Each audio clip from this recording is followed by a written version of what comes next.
నా బసవాపురం ప్రజలారం, సోదర సోదరీమణులారం, నా బంధుమిత్రులారం, నా పార్టీ సహచరులారం, నేను మీ రసాల వెంకటేష్ యాదవ్ రసాల మల్లయ్య లక్ష్మమ్మ దంపతులకు 6గురిలో 5వ సంతానంగా జన్మించి విద్యాభ్యాసం చేస్తున్న తరుణంలోనే నా కుటుంబ పరిస్థితులను, ఈ ప్రాంత వెనుకబాటును రైతు కూలీల సంబంధించి పోరాడాలని నిశ్చయించి మన గ్రామాన్ని, ఈ ప్రాంతాన్ని అభివృద్ధి చేయాలన్న సంకల్పంతో ఆ రోజుల్లో నేను ఎంచుకున్న మార్గం డివైఎఫ్ఐ ఆర్గనైజేషన్లో చేరి అనేక ఉద్యమాలకు బాటలు వేసి పోరాటాలు చేసి అడుగడుగునా ప్రజలను చైతన్యం చేస్తూ నిరంతరం ప్రజాశ్రేయస్సునే కోరుకునే నేను వారి పక్షాన బలంగా నిలబడాలనే దృఢ నిశ్చయంతో 1991లో సిపిఎం పార్టీలో చేరి ఎర్రజెండాకున్నాను.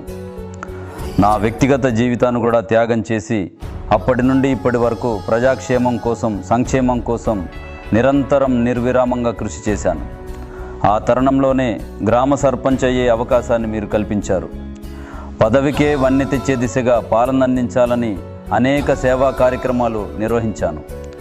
ప్రాజెక్టులో భూమిని కోల్పోయిన భూ నిర్వాసితుల కోసం సాయశక్తుల పోరాడి నా వంతు సహాయంగా ప్రభుత్వం చేకూరే విధంగా కృషి చేయడం జరిగింది. అంతేకాకుండా అతివృష్టి వల్ల ధాన్యం తడిసిన పేద రైతులకు ప్రభుత్వం నుండి వెంటనే న్యాయం చేకూరే విధంగా మీకు అండగా నిలుచున్నాను.